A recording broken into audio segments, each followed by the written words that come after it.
Bonjour à tous, retour sur le plateau TV de Solutrans 2015 avec une nouvelle table ronde, un nouveau rendez-vous et un nouveau thème avec des invités que je vous présenterai dans quelques instants. Nouveau thème donc sur les véhicules spéciaux. Est-ce une solution à la crise, notamment en accédant à des transports, à des trafics plus de niche pour les transporteurs entre autres, avec des véhicules mieux adaptés?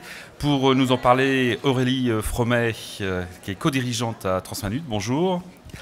Julien Debilly, qui est responsable adaptation et relations avec les carrossiers chez Iveco France. Bonjour. Et Pascal Crestin, qui est responsable produit camion chez Scania France. Bonjour. Et on devrait donc avoir également dans quelques instants, qui viendra nous rejoindre, donc Philippe Quillier, qui est directeur commercial et marketing Trucks Mercedes France. Alors Aurélie Fromet de Transamut, c'est ce que je vous disais à l'instant. Ce qui est intéressant avec vous, avec votre groupe, votre société, c'est que justement vous êtes dans ce qu'on appelle un petit peu tout ce qui est de niche depuis les années 80, depuis la création de l'entreprise, avec notamment des produits vraiment adaptés pour ces niches. Oui, c'est exact. Donc mon père a créé Transminute en 1980 avec une idée simple, qui est devenue simple, celle de fabriquer des chariots élévateurs embarqués à l'arrière des camions pour simplifier toutes les livraisons de produits palettisés, avec un démarrage effectivement dans les années 80 orienté dans les coopératives agricoles. Depuis, évidemment, un essor chez les transporteurs. Et également, nous proposons des carrosseries spécifiques pour la livraison du vrac, pelé et aliments du bétail. Et la gamme des produits est assez large. Oui, la gamme des produits est assez large pour répondre effectivement à chaque spécificité, chaque client est spécifique chez nous. Alors, on peut donner un exemple, c'est d'ailleurs l'une des nouveautés sur le salon, c'est le Kart City, c'est ça? Tout à fait, oui. C'est quoi? C'est un petit moteur qui est adapté pour les semis? C'est un tire-palette électrique tout terrain. La problématique de nombre de transporteurs sont de livrer les derniers kilomètres, notamment dans les zones urbaines. On connaît le tire-palette électrique, mais on fait que peu de kilomètres avec ce type d'engin. Donc la problématique était de répondre à ces transporteurs qui veulent conserver une carrosserie standard, avec notamment un haillon, mais pouvoir bénéficier d'une solution de manutention n'encombrant pas la surface utile du camion.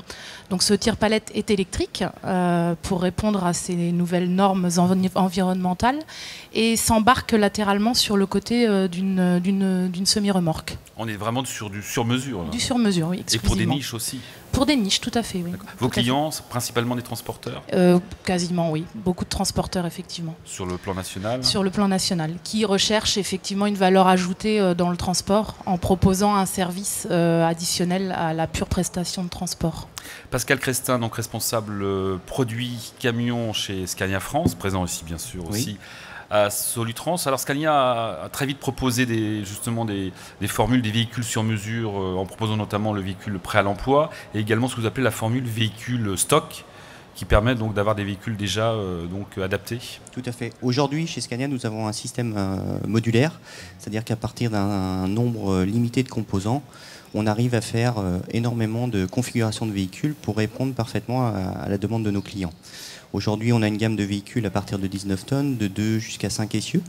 Et puis, on a lancé cette année, en 2015, les véhicules ready-built, c'est-à-dire qu'on travaille avec des partenaires carrossiers pour proposer à notre force de vente des véhicules qui sont déjà carrossés et prêts à être vendus. Donc on a une liste d'une cinquantaine de véhicules en permanence disponibles à la vente immédiatement. Les véhicules adaptés, enfin spéciaux, le terme après on peut choisir, c'est principalement dû également à la culture suédoise, puisque Scania, on le sait, c'est lié à la culture suédoise et c'est lié surtout à notre produit qui nous permet de répondre parfaitement à la demande.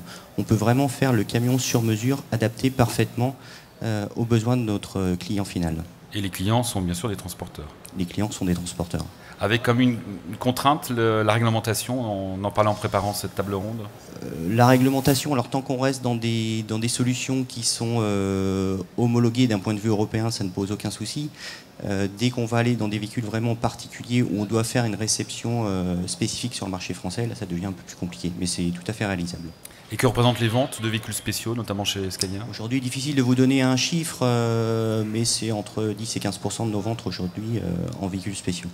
Julien Debilly, donc vous êtes responsable d'adaptation et relations avec les carrossiers chez Iveco, j'en parlais tout à l'heure. C'est le cœur de votre métier, donc en tout cas de votre fonction. Vous avez, je crois, également à Nantes un centre d'adaptation des véhicules spéciaux, enfin pour les véhicules spéciaux. Oui, tout à fait. Par définition, un camion n'arrive jamais avec une carrosserie ou par le biais d'un partenariat. Donc il est très difficile au départ d'imaginer tout ce que pourrait mettre un carrossier sur nos véhicules et l'utilisation que pourrait faire de ce véhicule.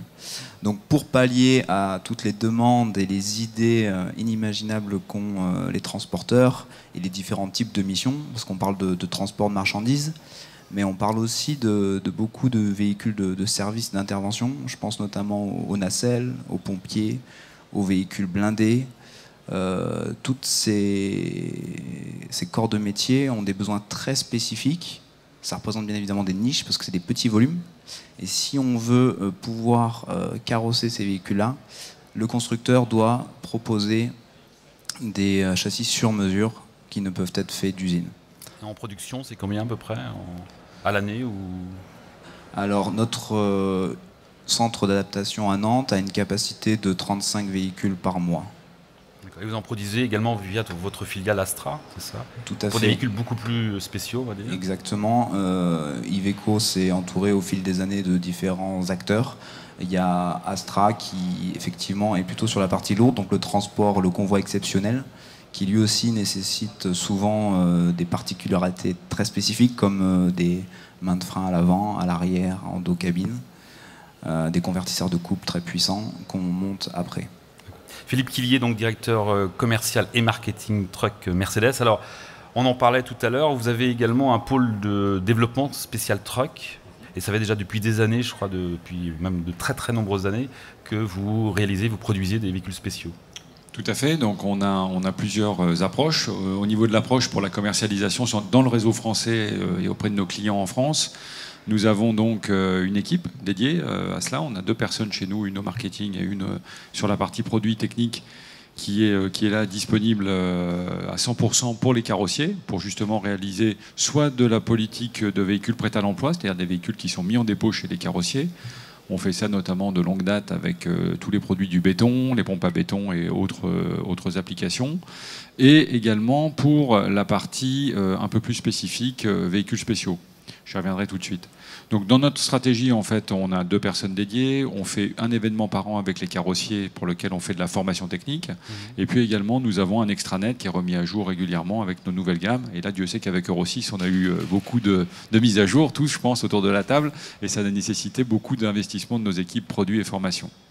En parallèle de cela, on a aussi des activités beaucoup plus spécifiques, comme l'Econic, comme l'Unimog, qui sont des applications soit pompiers, soit en benne à ordures ménagères, et là vraiment très spécifiques. Oui, l'Unimog, c'est vrai que c'est quand même un véhicule spécial. Par excellence, voilà. Sa vie est très spéciale, puisque ce véhicule a des particularités, c'est d'être un franchisseur, et également un véhicule avec 4 circuits hydrauliques possibles sur le même châssis. Donc là, on peut avoir plusieurs équipements. On a vraiment un outil qui permet effectivement d'intervenir soit donc dans de l'attaque de feu pour les pompiers, par exemple. On peut l'avoir sur route et sur rail, je crois aussi. On peut également faire du rail-route dans le monde entier, puisque l'Unimog, effectivement, fait du rail-route aussi bien en Afrique du Sud que dans des pays autres. Donc on a des véhicules très spéciaux. Et là, justement, c'est intéressant, c'est que Mercedes, quand l'usine de Wörth doit faire du cousu main du Louis Vuitton, j'aurais tendance à le dire, elle le fait en France, comme Louis Vuitton, puisque nous avons notre usine de Molsheim, qui est très ancienne, qui est à côté de Strasbourg, et qui a récupéré toutes les activités militaires et spéciales pour sortir des véhicules de la chaîne et terminer la spécificité de ces véhicules en France, pour tous les marchés du monde, notamment dans le cadre des véhicules militaires. Donc vous voyez qu'il y a un double effet, je dirais, de Mercedes, c'est d'essayer d'être en France très présent, avec une spécificité pour les véhicules spéciaux. En production, est-ce qu'on peut dire que les véhicules spéciaux ne connaissent pas la crise? Je crois que pendant la crise, vous avez produit dans l'usine de Wörth, on en parlait, pratiquement 9000 camions spéciaux, c'est ça, en quelques années en fait? Je dirais qu'effectivement, tout ce qui est véhicules d'intervention en général, qui puissent être pompiers, militaires ou sur des catastrophes naturelles aussi, on n'a pas connu la crise, malheureusement, je dirais, d'un certain côté. Mais c'est vrai que tous ces véhicules qui interviennent sur des terrains un petit peu difficiles, aujourd'hui, sont des solutions recherchées. On a une étude en ce moment, par exemple, pour des véhicules qui vont porter des ponts mobiles dans le cadre des crues d'eau dans des pays où, effectivement, la météorologie est un peu perturbée. Donc vous voyez que l'actualité des véhicules spéciaux, ça intervient sur beaucoup de fronts. Alors on parlait justement des nouvelles réglementations, des nouveaux systèmes. Alors on va voir avec vous, Julien Dubilly, notamment le système ESP. On rappelle que c'est le contrôle de trajectoire sur un camion. Julien donc à ma droite, c'est ça. L'ESP qui a été renommé, je crois, c'est l'EVSC. Voilà. On ne va pas dire qu'il peut poser problème pour les véhicules spéciaux, mais enfin ça complique un peu les choses. Oui, c'est-à-dire qu'en termes de véhicules spéciaux, on est toujours amené à développer des nouvelles choses et à adapter les véhicules. Donc vous l'avez très bien dit, c'est de l'orfèvrerie, c'est du Louis Vuitton, c'est du sur-mesure. Sur-mesure. C'est des véhicules avec une très forte valeur ajoutée, parce qu'on est vraiment sur du cousu humain, comme vous l'avez très bien dit. Et au fur et à mesure des évolutions, on doit s'adapter de plus en plus avec ces systèmes qui nous posent des problèmes d'ordre technique. Alors l'exemple de l'ESP est très parlant parce qu'un camion arrive avec son empattement. Pour certaines raisons, on doit modifier cette caractéristique technique du véhicule. Et il se peut que le programme qui est dans le véhicule, qui est du coup électronique, ne soit pas adapté. Donc si vous touchez à certaines caractéristiques du véhicule, vous devez faire attention à la partie électronique qui a été développée par l'engineering. Et vous devez aussi faire attention de ne pas modifier les caractéristiques homologuées du véhicule. Pascal Crestin, donc finalement, Scania France, les délais sont rallongés aussi en fonction justement de ces difficultés pour appliquer une nouvelle réglementation? Alors tout dépend des modifications que l'on doit apporter sur le véhicule. Aujourd'hui, sur un véhicule, on va dire diesel, à peu près standard, on est entre 8 et 10 semaines de délai. Dès qu'on va aller sur des modifications un peu plus importantes, ça peut tout de suite doubler en termes de délai, quoi. Tout dépend après de la modification apportée au véhicule. Aurélie Fremet, bon, on le disait depuis déjà les années 80, existe votre société également. Vous avez été de plus en plus confronté aux réglementations? Oui, on suit la réglementation évidemment. Sur la partie chariot élévateur embarqué, toute la problématique par choc, par exemple, ce sont des choses que l'on suit. Et puis on est lié au constructeur, c'est-à-dire que l'Euro 6 par exemple nous a aussi donné des contraintes. On s'adapte effectivement en fonction de chaque marque. Et on suit évidemment toutes les réglementations au fur et à mesure qu'elles arrivent. Julien Dubilly, donc d'Iveco, on parlait d'homologation, c'est pareil également, c'est qu'il y a différentes étapes, plus d'étapes en fait pour produire, pour sortir d'une usine un véhicule spécial. Tout à fait, depuis la réception européenne, où les véhicules sont homologués d'un point de vue européen, ça a amené un travail supplémentaire important pour les constructeurs et pour les carrossiers. Donc je le disais, quand on fait une modification sur un véhicule, il faut se poser la question de l'homologation. Et si c'est le cas, il faut faire des tests. Donc ça coûte de l'argent, du temps, du délai. Et il faut se poser la question si on veut faire ce véhicule uniquement pour la France ou si on veut le faire pour l'Europe. C'est pas la même avec chaque pays, la façon de réglementation, procéder. même si on tend à une réglementation européenne. Malheureusement, on a une réglementation européenne, mais chaque pays a gardé ses caractéristiques principales et peut se substituer à l'Europe pour certaines fonctions. Pascal Crestin, vous vouliez intervenir sur l'homologation? Non, c'est vrai qu'au niveau de l'homologation, dès qu'on sort de l'homologation européenne et qu'on veut faire une réception à titre isolé, par exemple sur le marché français, ça devient vite de plus en plus compliqué et chronophage. Philippe Quillet, Mercedes, allez-y. Oui, donc pour moi, le maître mot, c'est l'anticipation, c'est-à-dire que plus nous sommes proches des carrossiers et plus nous travaillons au quotidien avec eux, plus nous pouvons anticiper, car effectivement, ces délais qui sont liés aux réceptions à titre isolé ou en petite série nous obligent à faire des tests, à avoir des véhicules prototypes pour des questions de freinage, pour des questions d'effort au volant, pour des choses assez techniques. Et donc, anticipation, anticipation, anticipation. C'est pour ça, d'ailleurs, comme vous l'avez vu, que nous avons un stand traditionnel, mais également un stand qui s'appelle Village Carrossier, qui est dédié. Pourquoi? Parce que la relation et la proximité avec les carrossiers, pour nous, est gage d'anticipation, encore une fois, et donc de réponse rapide à nos clients, puisqu'il faudra avoir une conception, une discussion pour savoir si la réponse est celle adaptée au client, et après la mise en chantier, je dirais, du véhicule avec ses tests et l'homologation qui sera un paramètre important. Et Dieu sait que notre administration est efficace et experte, mais Dieu sait des fois comme il faut approcher le dossier gentiment et avec patience. Julien Dubilly, justement, vous êtes en relation constante. C'est un gros travail avec les carrossiers, je crois. Oui, tout à fait. La partie relation carrossier est vraiment très importante parce que on est sur des projets parfois très compliqués et très longs avec énormément de paramètres. Donc on a dit modification de véhicules, des homologations, un carrossier qui a aussi ses équipements à implanter sur le véhicule avec des positions. On a dit qu'on avait des réglementations avec l'Euro 6 et des échappements qui prennent de plus en plus d'espace, qui ne sont pas forcément positionnés au bon endroit, qui dérangent un peu les carrossiers. Donc après, c'est toujours la course à savoir qui doit modifier sa partie. Est-ce que c'est le carrossier ou est-ce que c'est le constructeur? Et bien souvent, la solution se trouve dans la discussion avec le client, le carrossier et le constructeur. Relief Romet, chez Transmanut, c'est pareil, je suppose. Vous avez un étroite collaboration avec d'autres partenaires. Tout à fait. On trouve toujours des solutions. Vous parliez de délai. Effectivement, l'impact est souvent sur le délai, puisque effectivement, quand un châssis arrive et que des modifications sont à envisager et que l'anticipation n'a pas été faite, on trouve toujours des solutions. Il faut parfois qu'effectivement que nos clients transporteurs soient un petit peu patients, mais on y arrive toujours. Alors parlons du coût, parce qu'un véhicule spécial, je suppose, coûte plus cher, il y a plus d'équipements, plus de sur-mesure, comme on disait, Philippe Quillier de chez Mercedes. Le coût est vraiment plus important pour un véhicule spécial. Il est très difficile, vous en doutez, de donner un chiffre, mais c'est évident que dès qu'on rentre dans ce cousu humain dont on parlait... des chiffres sur mesure aussi. Voilà, le chiffre est sur mesure, effectivement. D'ailleurs, et là, pour être sérieux, il y a des dossiers sur lesquels on fait une étude au cas par cas et option par option de la demande du client, parce qu'on est vraiment sur du très spécifique. On a des véhicules, par contre, où la carrosserie représente 3 fois le prix du châssis. Donc c'est là où, entre guillemets, l'évaluation des besoins est importante et la mise en œuvre. Si on est dans du transport routier classique avec une demande particulière, on sait très bien que le coût du véhicule va entrer directement dans le coût de revente du transporteur à son client de manière très directe. Et là, il faut être très très fin sur l'approche coût. Si on est sur des véhicules un peu exceptionnels où, encore une fois, la carrosserie fait de 3 à 5 fois le prix du châssis, je dirais que la problématique de prix est un petit peu moins là, mais il y a effectivement un surcoût, puisque là, on sort du schéma d'usine habituel pour aller dans une usine qui va travailler sur des demandes particulières. Mais vous n'auriez pas standardisé le prix pour un type de véhicule spécial ? Nous, aujourd'hui, pour un certain nombre de modifications, si on parle par exemple de positionnement de grue arrière-cabine ou de choses comme ça, on a des options qui vont venir directement de l'usine. Ensuite, on va avoir un deuxième niveau d'option pour des déplacements d'éléments spécifiques au châssis qui va venir, ce qu'on appelle chez nous un CTT, c'est Customer Trailer Made or Trade, I don't know. J'ai plus le terme exact en tête, mais donc on a cette usine de Molsheim en France qui permet de faire cette modification. Et où là, Custom Trailer Truck. Oui, exactement. Voilà.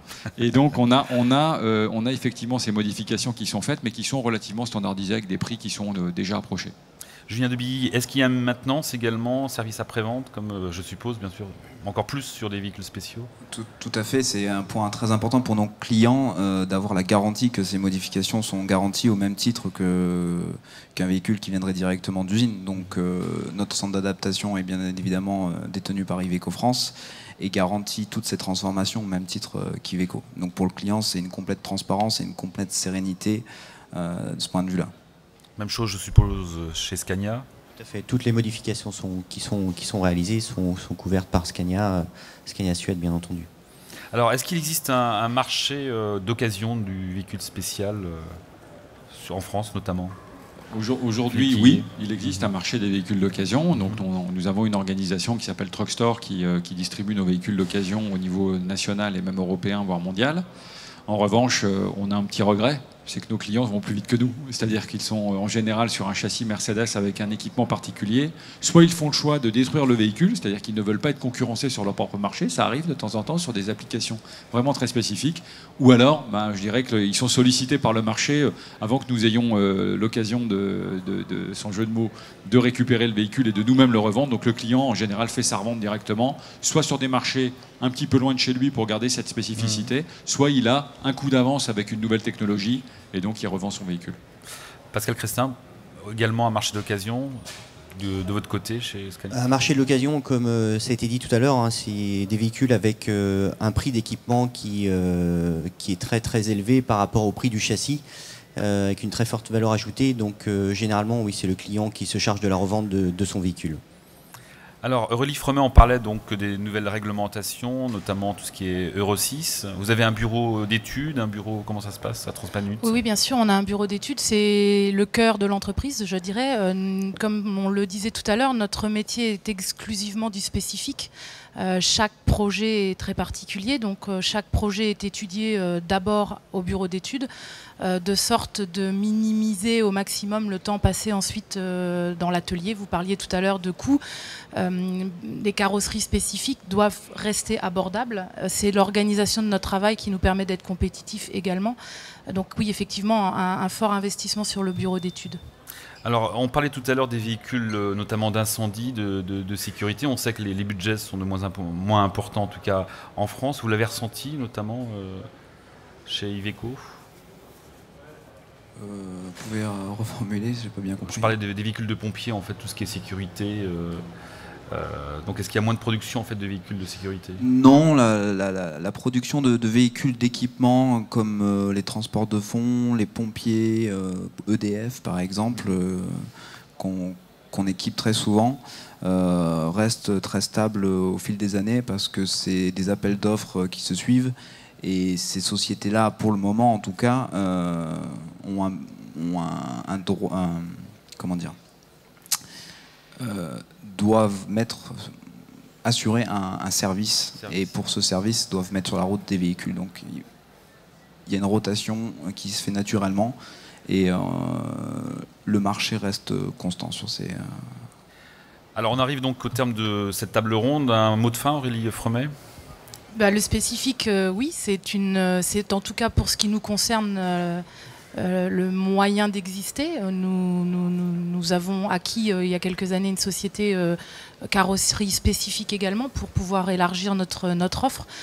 C'est pour les transporteurs une bonne réponse à la crise parce que les transporteurs peuvent ainsi facturer une prestation complémentaire et se démarquer de certains transports qui aujourd'hui sont, on le sait tous, difficiles et difficiles à survivre pour certains de nos clients. Philippe, qui est un mot de fin également, solution à la crise? Rapidement, je dirais qu'il y a deux mondes qui se dessinent, mais pas seulement dans nos métiers. Il y a le monde de la consommation courante, c'est-à-dire des véhicules assez standardisés. C'est ce qu'on essaye de faire en tracteur, en essayant de jouer sur les facteurs consommation, sécurité, confort pour les chauffeurs, bien sûr. Et puis il y a le monde du véhicule avec équipement, qui là est un petit peu comme... dans toutes les activités aujourd'hui, la spécificité, amener un plus, être partenaire du client avec le carrossier. Je dirais que notre gamme de jeux, elle est simple, elle se joue à trois avec les carrossiers, le constructeur et bien sûr le client qui donne le là. Pascal Crestin, un mot de fin? Tout à fait, c'est un marché qui n'est pas à négliger du tout. On a aujourd'hui un produit qui nous permet de répondre à beaucoup de spécificités en termes de véhicules pour nos clients. Et le partenariat entre le carrossier, le constructeur et les besoins du client est très important pour définir au mieux le type de véhicule avant de se lancer dans le projet. Julien Debilly, donc oui, effectivement, tout ça est très important. Ce qui se dessine, c'est qu'effectivement, ces services-là, au cœur de chaque constructeur, est un pôle de plus en plus important parce qu'on n'arrêtera jamais de faire du spécifique. Pour quelque raison que ce soit la crise ou pas la crise, de toute façon. Et c'est vrai qu'en période de crise, c'est un côté qui peut être une bonne solution pour beaucoup de transporteurs de se démarquer justement des autres et proposer un service dédié. Voilà. Merci à tous en tout cas. Si vous souhaitez dialoguer avec nous à l'issue de chaque table ronde, vous pouvez bien sûr échanger sur les comptes, ou plutôt les réseaux sociaux, notamment Twitter, #Solutrans 2015. À très vite ici sur le plateau TV pour une prochaine table ronde et un prochain thème.